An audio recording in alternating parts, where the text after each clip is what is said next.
사랑하는 성도 여러분, 평안하셨죠? 이제 아침 저녁으로 많이 쌀쌀합니다. 건강 잃지 않도록 늘 유념하시고, 또 하나님의 은혜가 이 연말로 지나가는 이때에 풍성히 임하게 되기를 바랍니다. 오늘부터는 마가복음에 대해서 함께 생각하고 또 말씀을 읽어가면서 묵상하는 그런 시간을 가져보도록 하겠습니다. 성경은 우리가 읽으면 읽을수록 늘 새로운 말씀으로 다가와지고 또 이전에 못 봤던 말씀이 보여지기도 하고 이전에 듣지 못했던 주의 음성도 듣게 되리라 봅니다. 이번 마가복음 공부하시면서도 그런 은혜가 한번 경험되어졌으면 좋겠다는 바람을 가져봅니다. 늘 읽으시고 대하시는 성경이지만 하나님께서 또 주시는 또 이번에 또 특별한 은혜가 있지 않을까 그렇게 생각하면서 기대하면서 가기 바랍니다. 오늘은요 마가복음을 시작하면서 개론을 먼저 살펴보면서 마가복음이 어떤 책인가 이걸 먼저 좀 이해하는 그런 시간을 가져보도록 하겠습니다. 물론 성경은 마가복음은 이런 책이다 이렇게 정리되어서 나오진 않아요. 근데 우리가 신학적으로 또 정리해서 이렇게 보는 시각들, 마가복음을 이해하는 그런 신학적인 틀이 있다 이렇게 생각하시고 오늘 나누는 이야기는 그렇게 받으시는 시간이 되기 바랍니다. 특별히 이제 마가복음은 신약성경 4복음서 중에 제일 먼저 태어난 맏형 같은 그런 복음서다 이렇게 먼저 좀 이해하시면 좋겠어요. 그래서 조금 짧기도 하고 좀 서둘러 가는 느낌이랄까요? 거친 느낌도 들고 그리고 어떠한 초점이나 이런 면에 있어서 다양성이 다른 복음서에 비해서 갖춰지질 않았어요. 그러니까 어떻게 보면 이제 복음서 전체를 볼 수 있는 뼈대 같은 형태로 틀을 잡아놓고 있는 복음서다 이렇게 이해하시면 좋겠어요. 아무래도 마가복음은 16장짜리고 마태복음은 28장짜리잖아요. 그러면은 28장은 12장이나 더 많잖아요. 뭔가가 더 있다는 뜻이잖아요. 그렇죠? 더 담고 있는 거죠. 그만큼 그 폭이 더 넓고 더 내용도 많고 또 예수님의 가르치심이 더 다양하게 들어있다는 뜻이고 마가복음은 그에 비해서 12장이나 짧기 때문에 조금 내용도 그에 비해서 많지 않고 그리고 성경 내용의 기본적인 틀도 상당히 뭐랄까요 부족한 느낌이 좀 들어요. 왜? 먼저 나온 거기 때문에 살이 덜 붙은 거죠.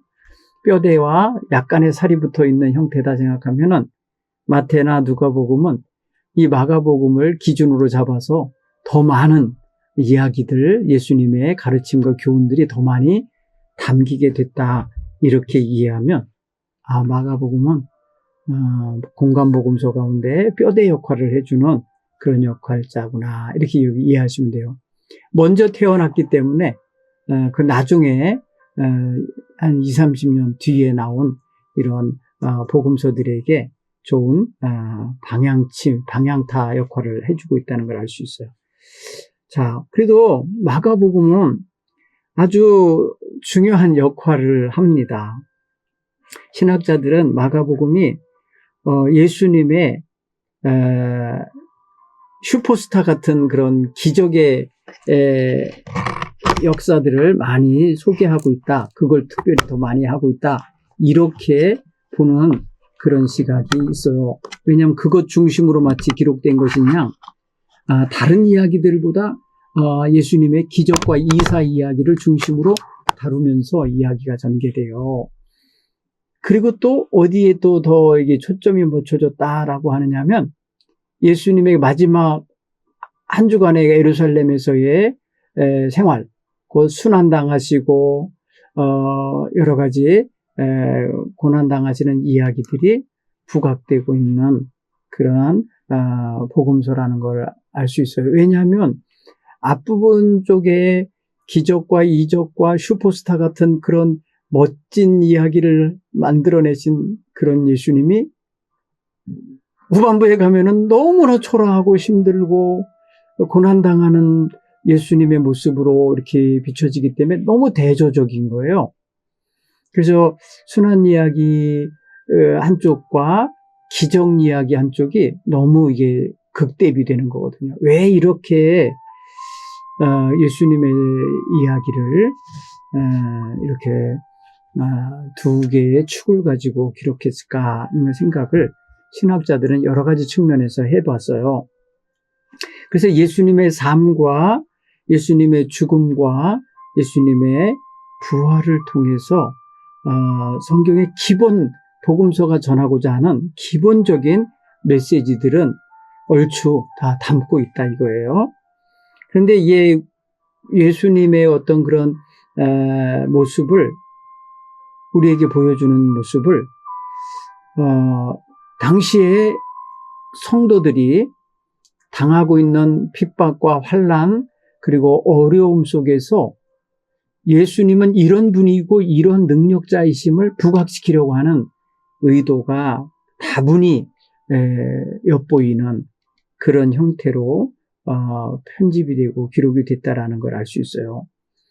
왜냐하면 예수님은 정말 하나님의 아들로서 세상에 오신 분인데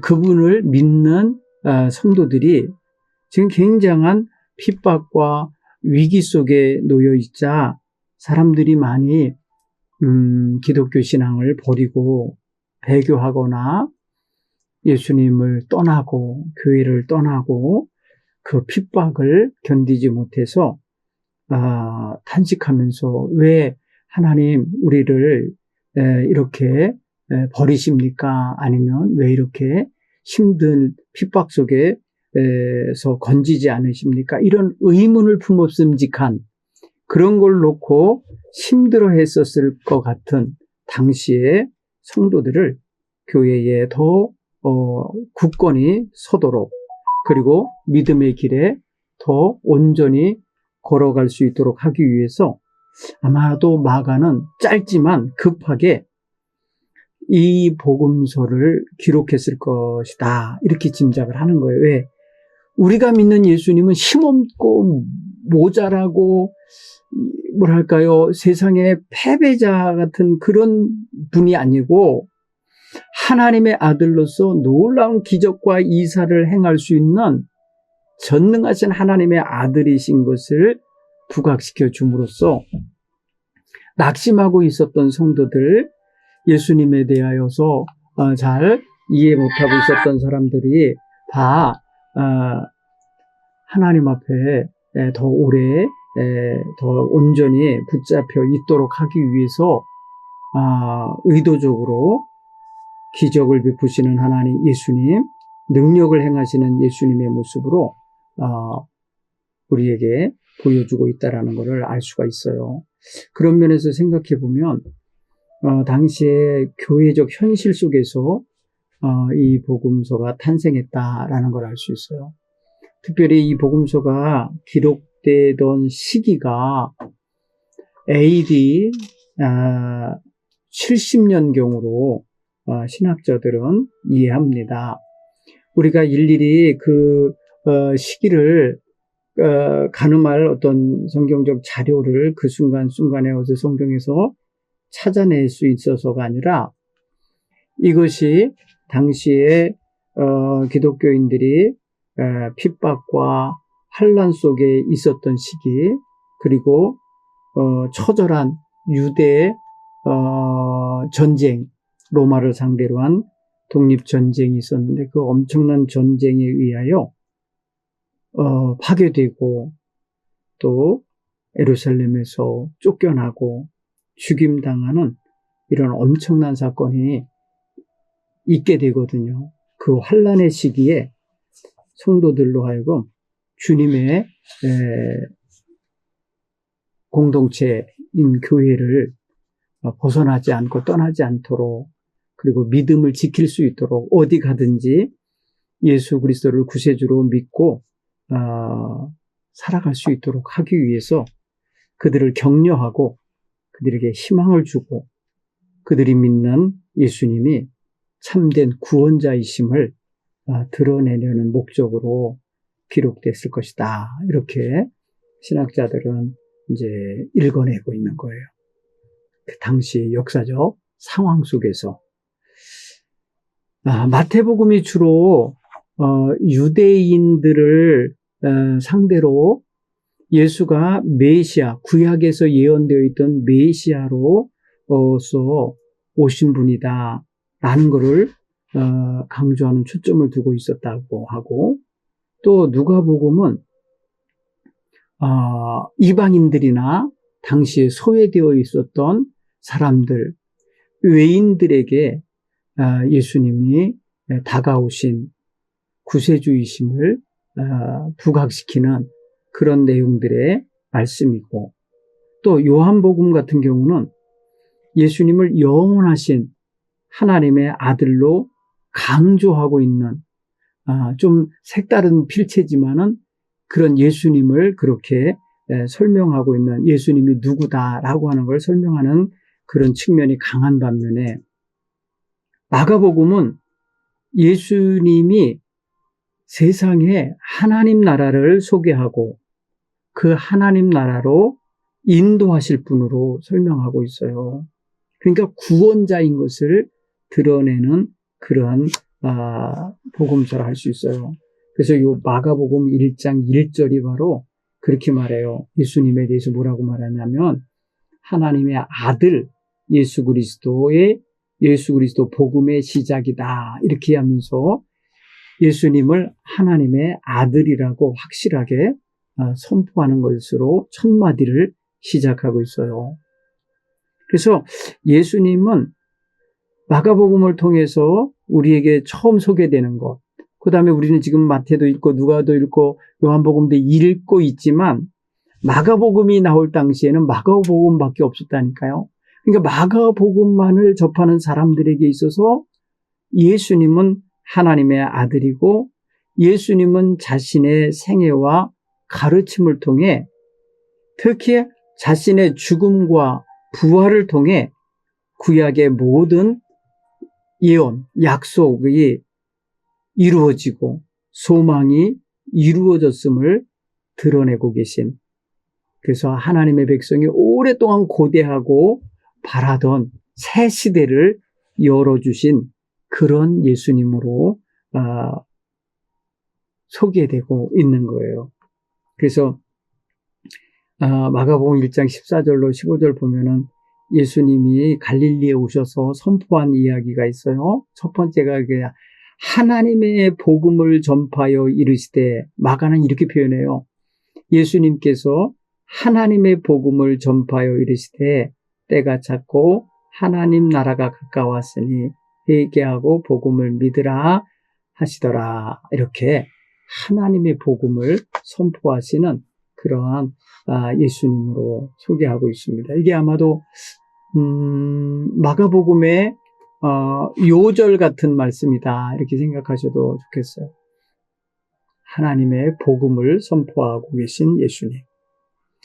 그래서 이제 예수님이 이 마가복음을 통해서 소개되어지는 장면은 그래서 하나님의 아들로서 위대하신 능력자, 이적과 기사를 수없이 행하시는 그런 분, 이렇게 아주 부각이 돼요. 그래서 예수님의 소문이 널리 퍼지는 것도 보면은 그의 가르침이나 선포하신 내용보다는 예수님이 행하시는 놀라운 이적과 기사의 소문을 듣고 아주 넓은 세상 많은 사람들이 찾아오고 예수님을 바라는 마음들로 다가오고 있음을 보게 돼요. 그래서 마가복음은 예수님의 죽음과 부활 사건 이후 거의 한 세대가 지난 다음에야 이것이 기록됐다고 이렇게 보고 있는 거예요. 당시 이스라엘 백성들은 로마 황제인 이제 네로 황제의 커다란 박해도 겪게 되는 때고요. 사도 바울의 3차 전도 여행도 진행 중에 있었을 때고요. 그리고 예루살렘 전쟁이 이제 벌어져서 예루살렘 군대에 의하여 파괴되고 함락되는 이런 역사가 그 이면에 이렇게 깔려 있는 거예요. 그렇게 보면은 아픈 역사 속에서 이 복음서가 탄생하고 있다는 거고, 그리고 마가라고 하는 그 인물을 또 한번 좀 생각해 보면, 우리가 아는 마가는 사도행전에서 1차 전도 여행을 사도 바울과 바나바가 갈 때 그때 동행했던 수행원이었어요. 수행자. 그때 이제 마가가 등장을 하죠. 실제적으로 역사 무대에. 물론 이제 예루살렘의 제자들과 함께 모였던 성도들의 모임의 장소가 마가 다락방이다 해갖고 그 마가네 집 다락방이라는 표현도 이제 요한복음이나 기타에서 알 수 있지만은 실제로 안디옥 교회에서 선교사로 바울과 바나바를 보낼 때 그때 이제 함께 동행하며 따라갔던 사람 중에 한 사람이 바로 마가였다는 거예요. 그런데 마가 같은 경우는 그 전도 여행을 다니던 중에 이제 구브로라고 하는 섬에서의 활동을 마치고 다시 지금의 터키 땅으로 갔을 때에 그때가 이제 뭐랄까요, 밤빌리아에 있는 버가라고 하는 곳에 도착했을 때에 마가 요한은 저희에게서 떠나 예루살렘으로 돌아가고 이렇게 사도행전 13장 13절에 말해요. 이게 편안하게 돌아간 것 같잖아요, 이게. 그런데 나중에 이것이 15장쯤에 가보면은 사도 바울이 마가에 대하여 별로 안 좋게 생각하는 모습을 보게 돼요.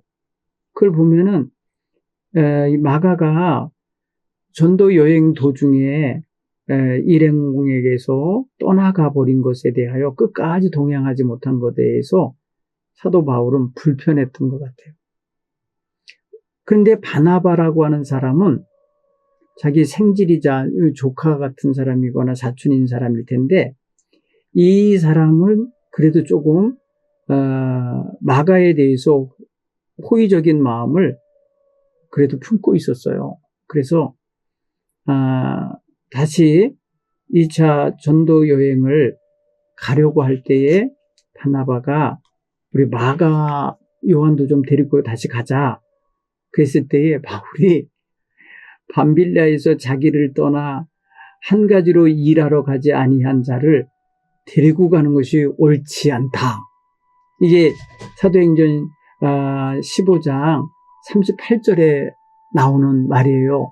그러니까 사도 바울은 마가 요한이 자기들을 떠나 한 마음 한 가지로 일하러 가지 아니한 거 이거 나는 합당하지 않다고 생각해.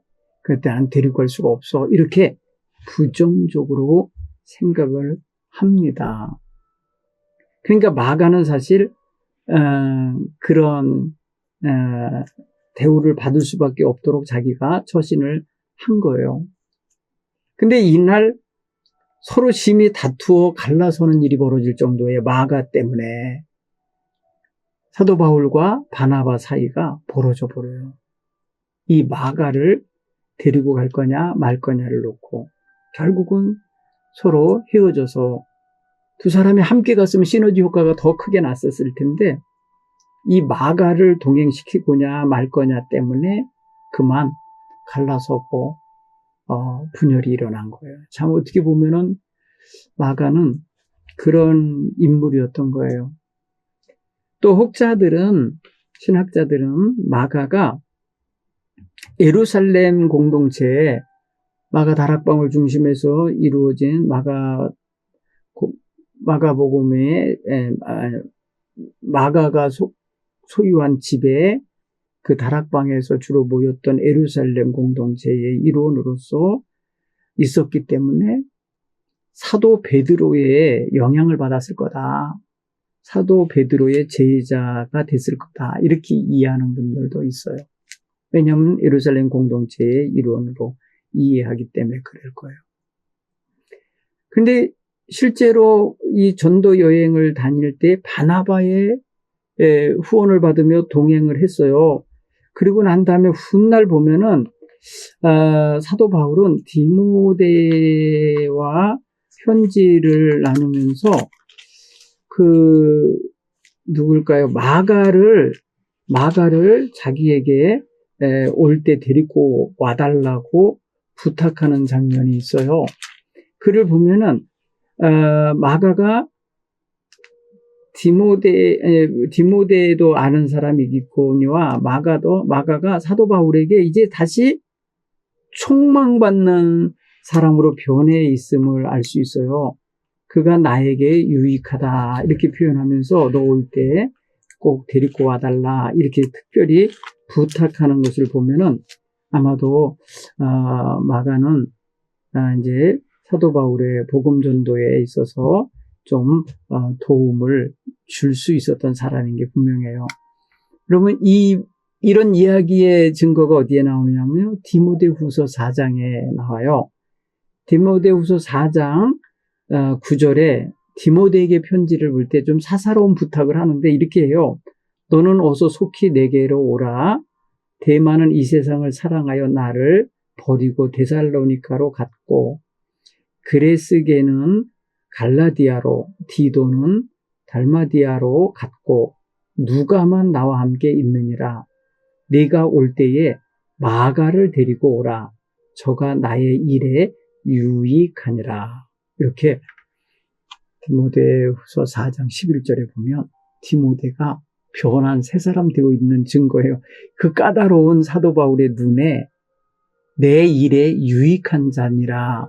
그러니 올 때에 마가를 데리고 와라. 이렇게 부탁을 할 정도로 마가는 새 인물이 된 거예요. 그래서 오늘 우리는 이 마가복음이 새롭게 변화되어 거듭난 이 마가에 의해서 기록됐다고 우리가 읽게 되는 거예요. 왜냐하면 복음서 자체가 벌써 마가복음으로 이름 지어져 있죠.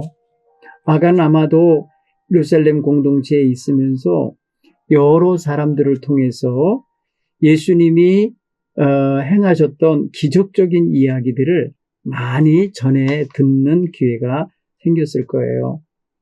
여러분 보통 보면은 어떤 그 여행자들이 자주 묵어가는 그런 주막집 그런 데 주모들은 세상 소식을 잘 많이 알잖아요. 왜냐하면 행인들이 많이 왔다 갔다 하면서 세상사 이야기들을 많이 전해주거든요. 그렇기 때문에 더 많이 알죠. 이야기 들을 기회가 많으니까. 아마도 마가도 예루살렘 공동체에서 여기저기서 들려오는 성도들의 복음 전도 소식이나 아니면 성도들이 모여서 간증하고 서로 예수님 만났을 때에 있었던 일들을 이야기할 때 아마도 마가도 많이 전해 듣고 알았을 거예요. 마가는 예수님 생전에 예수님을 따라다녔던 제자는 아니잖아요. 그러나 예수님이 예루살렘에 오셔서 묵으셨던 집에 다락방 주인의 아들이라면 아마도 그곳에서 예수님들의 회합이 이루어지고 만남이 있을 때 드나들면서 수발도 들고 심부름도 하는 가운데 또 그곳에 머물면서 제자들을 통해서 이야기를 들었음직해요. 그건 우리 짐작이죠. 어쨌거나 마가복음의 내용을 보면은 상당히 많은 이야기, 예수님의 기적 이야기가 많이 수집되어 있다는 걸 알 수 있어요. 일부러 그거를 찾아다니면서 수집했을 수도 있지만 아마도 들은 게 더 많을 거라는 생각이 들어요. 그래서 그것을 간추려서 기록을 많이 하지 않았을까. 그리고 나중에 마태나 누가도 이 마가가 전해준 예수님에 관한 다양한 기적 이야기들을 거기에 담아놓은 것 같고요. 그리고 예수님이 예루살렘에서 당한 일주일 동안에 순환당하거나 백성들하고의 갈등 속에 있었거나 또 이렇게 저렇게 예수를 대적하는 자들의 음모가 있었거나 이런 것들을 누구보다도 잘 듣고 알고 있었을 거예요. 그러기에 많은 사람들이 순환을 당하며 핍박을 당하면서 교회를 떠나거나 예수님을 버리고 배교할 때 그러지 말라고, 우리가 믿는 하나님은, 예수님은 하나님의 아들이시다. 그분이 얼마나 놀라운 기적과 이적을 많이 행하신 분인지 몰라 하면서 그 기적 이야기들을 쭉 나열해서 이야기해 줬을 거라는 거죠. 그렇게 되다 보니까 이 이야기 속에서 성도들은 마가가 기록해 준 이 말씀을 읽으면서 그렇구나. 우리가 믿는 예수님은 그냥 갈릴리 나사렛에서 온 목수의 아들 정도가 아니고 죄짓고 로마에 의해서 죽임당한 죄수가 아니구나. 그러면서 예수님에 대한 오해를 풀게 됐을 거라는 거죠.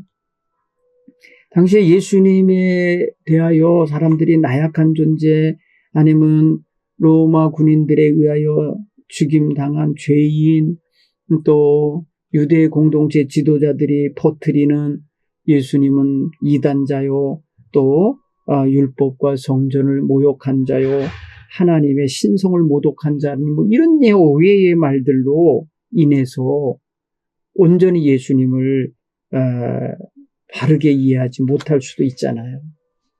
그래서 마가는 예수님에 대한 이러한 오해를 시정하기 위해 특별히 우리가 믿는 예수님이 얼마나 거룩하시고 능력 많으신 하나님의 아들이시고 하나님이 구약에서 예언하신 메시아인지를 확실히 드러내 주고 있다는 것을 우리가 알 수가 있어요. 그렇기 때문에 마가복음을 통해서는 우리가 당시의 핍박 속에서 힘들어하며 갈등하고 교회를 떠날까 말까, 예수님을 떠날까 말까 이렇게 갈등하는 사람들의 마음을 다 잡아주는 역할을 하는 그러한 복음서였다. 이렇게 이해하는 것이 너무나 당연하고 마땅한 이해라 이렇게 생각이 되집니다. 그리고 마가복음에 나타나는 크고 작은 예수님의 그 이적과 표적 이면에 예수님을 통해서 하나님이 이루시려고 하는 놀라운 그러한 어떤 이야기가 거기에 같이 이렇게 복선으로 깔려서 흐르고 있다라는 것도 우리는 찾아서 읽어낼 수 있어야 돼요. 예를 들어서 악한 귀신에 사로잡혔던 자들을 예수님이 고쳐주실 때에 그 악한 귀신, 악한 죄의 권세에 성도의 영혼을 온전하지 못하게 만드는 그런 모든 것들을 예수님이 다 해방시키시고 자유케 하시고 온전케 하시고, 그래서 하나님이 지으신 참 보시기에 아름다웠던 영혼으로 회복시켜 주시는 이런 모습 속에서 예수님 그분이 오셔서 활동하신 그 자체가 바로 천국이 가까운 사인이고 바로 천국의 기쁜 소식을 전하는 통로로 역할을 하셨다라는 것을 우리가 이해를 할 수 있어야 돼요. 그래서 예수님을 통해서 우리가 하나님을 보고 하나님을 알고 하나님의 약속과 계획하심이 성취되어 있음을 알 수 있는 그러한 기회가 되어야 될 줄 믿습니다. 그래서 이제 마가복음은 그런 면에 있어서 여러 사람들에게 있어서 사랑받고 또 마태복음이나 누가복음이 나오기 이전에 많은 사람들에 의하여 읽혀지고 회람됐던 그런 복음서였다라는 것을 우리가 이해하고 들어갔으면 좋겠어요. 그래서 마가복음을 읽으면서 우리는 이제 이런저런 내용들을 좀 배워야 되는데요. 마가복음 속에 들어있는 그 하늘나라 그리고 복음 그리고 예수님의 그 놀라우신 그 기적과 이사 그 속에 담긴 그런 하늘의 놀라운 비밀들을 깨닫는 그런 역할을 그런 시간을 가져야 돼요. 그리고 오늘 이 마가복음에서는 주로 그냥 일반 회중들을 그냥 누리 때를 향하여서 그냥 쏟아놓듯이 말씀하시는 내용들이 아니라 마가복음에서는 대부분 다 제자들에게 말씀하는 형식으로 이루어져 있다라는 것을 알 수 있어요. 제자들은 당시에 마가 공동체의 대표자들이고 또 사람들에게 있어서 초기 기독교인들의 어떤 표상이 되는 사람들이잖아요. 그래서 마가복음에 있어서의 그런 주요 교훈들은 하나님의 목적이나 그리스도의 어떤 사건의 의미를 밝혀 드러내는 것이기도 하지만 그 교훈은 결국은 제자들을 그들의 제자직을 잘 수행하도록 갈무리해주고 안내하는 중요한 역할을 하는 거예요. 그래서 마가복음의 어떤 본문들은 그래서 12제자들이 선교 혹은 전도 사업을 위해 불리움을 받은 것을 말하고 있어요. 그리고 복음서 전체의 어떤 신앙 공동체를 위한 그런 기록의 내용들로서 그곳에 있는 제자들로 하여금 그 말씀을 따라서 살아내야 함을 가르치고 있음을 우리가 보게 되는 거예요.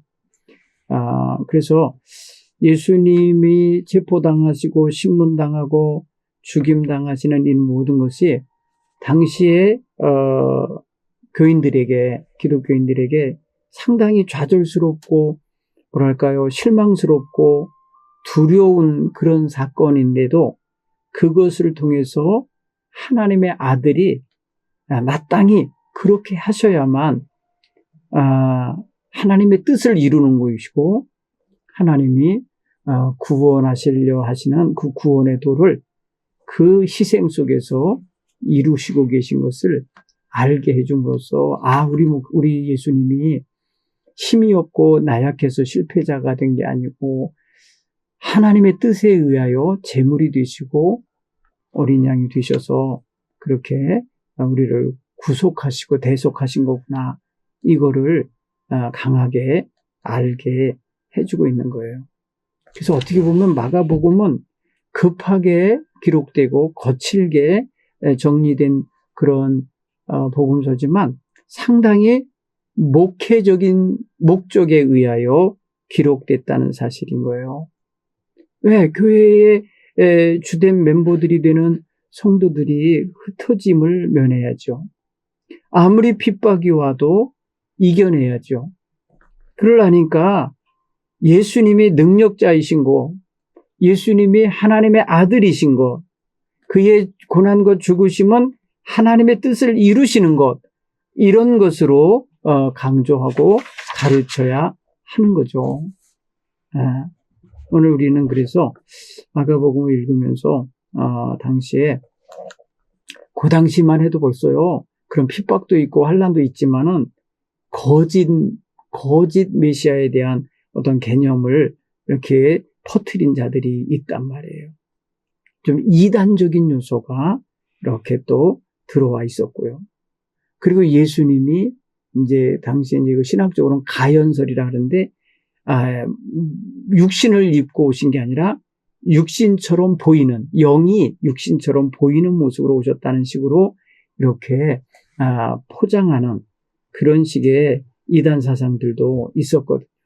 이런 것들을 다 수정하고 바로잡게 하는 그런 역할을 하고 있다라는 걸 알 수 있어요. 그리고 마가복음에서 전개되는 예수님의 활동 영역, 공간을 보면 대동소이하게 공간복음서는 다 이게 있어서 공간복음서라고 하는데 갈릴리 사역과 예루살렘 사역이라고 하는 이런 큰 틀에서 기록되고 있다는 거예요. 그래서 갈릴리에서의 활동이 마무리되면서 예루살렘으로 가시는 모습. 그래서 처음 갈릴리에서 시작하시고 마지막은 예루살렘에서 끝내시는 그런 모습을 우리가 큰 틀에서 볼 수 있어야 돼요. 그래서 예수님의 첫 번째 설교는 갈릴리에서 하신 거고 마지막 설교는 예루살렘에서 하신 게 되는 거죠. 그리고 예수님의 이런 사역은 그 사이에는 이제 두루두루 이제 두로 지방도 가시고 가이사라 빌립보 지방도 가시고 이렇게 이제 넓게 사마리아 지역도 가시고 하는 그런 사역의 범위는 넓어지는 건 돼요. 그러나 갈무리 뒤에서 모아지는 곳은 예루살렘으로 모아진다는 것을 알 수 있어요. 그래서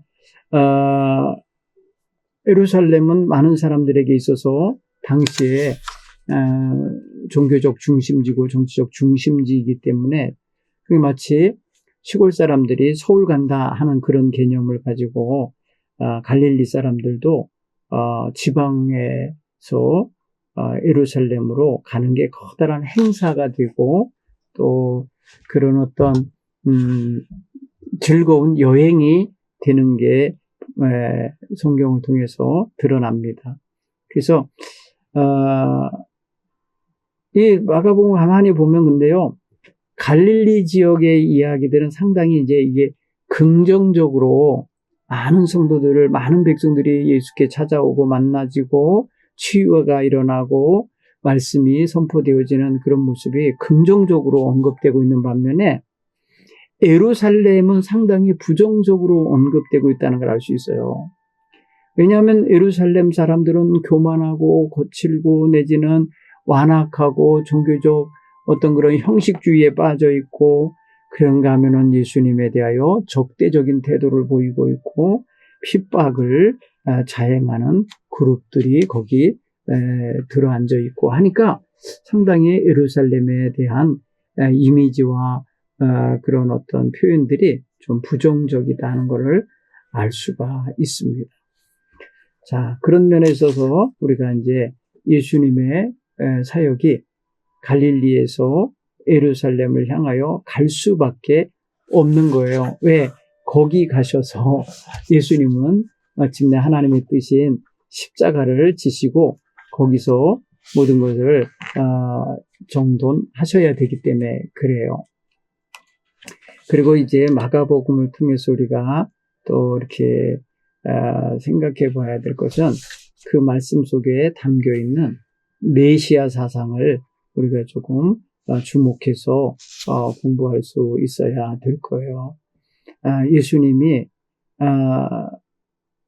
그냥 자기 자신을 그냥 공개적으로 내가 메시아다 이렇게 드러내고 활동하시는 것이 아니에요. 예수님은 이적을 행하시는 걸 통하여서 드러내시긴 하지만 이적을 통해서 구원받거나 회복된 사람에게 입 다물게 하죠. 가서 아무에게도 말하지 말아라. 뭐 이렇게 침묵 명령을 내리는 경우를 보게 돼요. 그는 그의 메시아됨을 알리지 말라는 그런 의미라는 것보다는 예수님이 다만 이적 행사자로 잘못 인식되어서 사람들이 그냥 예수님을 그냥 잘못 이해하고 따라올까봐 그러시는 것이다 라는 것을 우리가 느낄 수 있어요.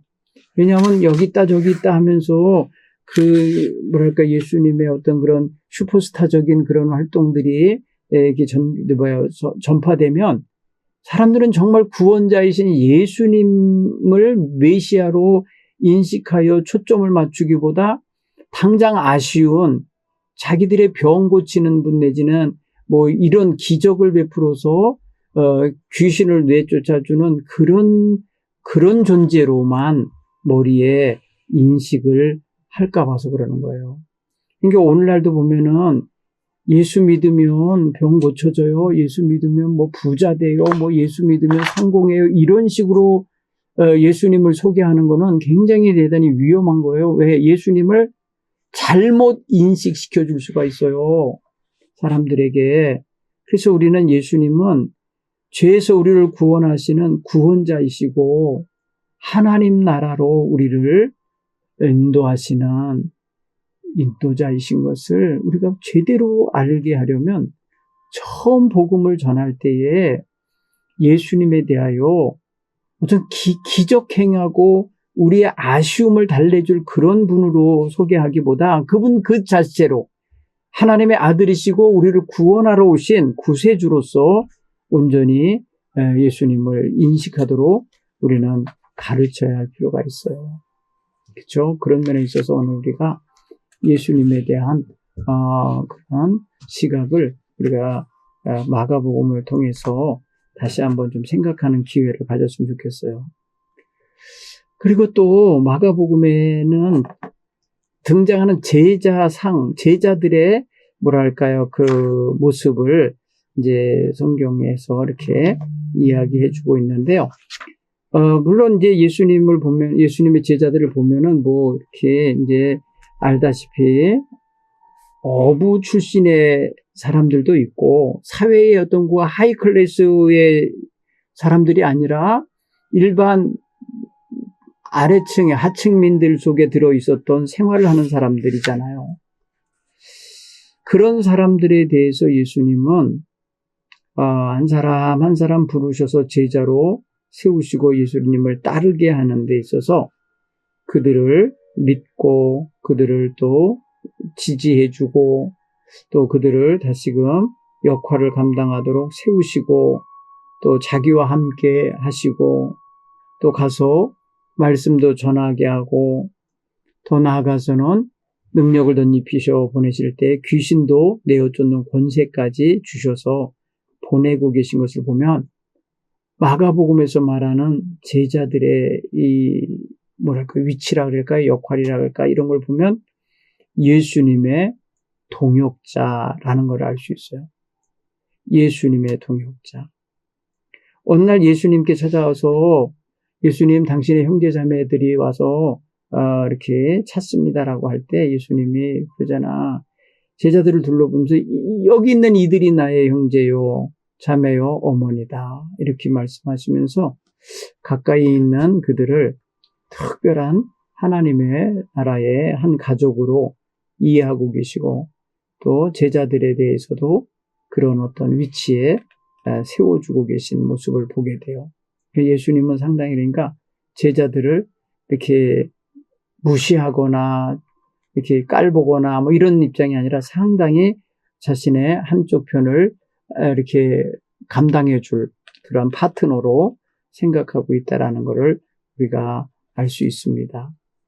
그래서 예수님의 제자들을 한번 좀 주목해서 보시고 예수님이 제자들에 대하여 말씀하실 때 제자들이 뭔가 부족하고 주님의 뜻에 어긋나게 실수하고 막 이럴지라도 예수님은 정말 너그러이 대하시면서 제자들에게 다시금 그 역할을 감당할 수 있도록 세우시는 모습을 볼 수가 있어요. 물론 이제 우리가 보면은 이제 다른 랍비들이나 아니면 당시에 제사장들 밑에서 배우는 제자들은 그 율법적이고 또 그 규칙에 따라 준행하며 살아가는 그런 제자들이었겠지만 예수님의 제자들은 말 그대로 민초들 속에 들어가서 그들과 거의 유사한 그러한 사회적 신분과 역할을 하면서 그들과 소통하며 그들에게 예수님이 가르쳐 주시는 하늘나라 소식을 전하게 하신 것을 보면은 비록 하층민이고 내지는 사회에 있어서 두각을 나타낼 만한 지도층들은 아닐지라도 그들을 통해서 예수님이 주의 나라의 일을 전개하고 있다는 차원에서 보면은 이 마가복음에 처음 기록될 때 다른 복음서가 안 나왔을 때니까 상당히 제자들의 위치를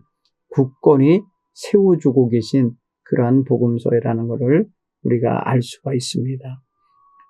여러 가지로 볼 때 아무튼 이제 예수님이 그 제자들을 통해서 그가 하시고자 하시는 선한 뜻들을 이루시는데 잘 사용하고 계시다라는 것을 알 수 있어요. 자, 오늘 일단은 초견으로 마가복음에 대하여 조금 이해를 시켜드리느라고 이렇게 이제 짧게 개괄적으로 이야기를 했습니다. 이제 앞으로 본문을 읽어가면서 실제로 마가복음에 담긴 이야기 속에서 예수님이 하시는 말씀과 예수님이 이 모든 주제들을 어떻게 다루시는가를 좀 주목해서 보는 그런 기회가 됐으면 좋겠습니다. 오늘 마가복음 안내의 시간은 여기서 부족하지만 마무리하도록 하겠습니다. 다음 주에 뵙겠습니다.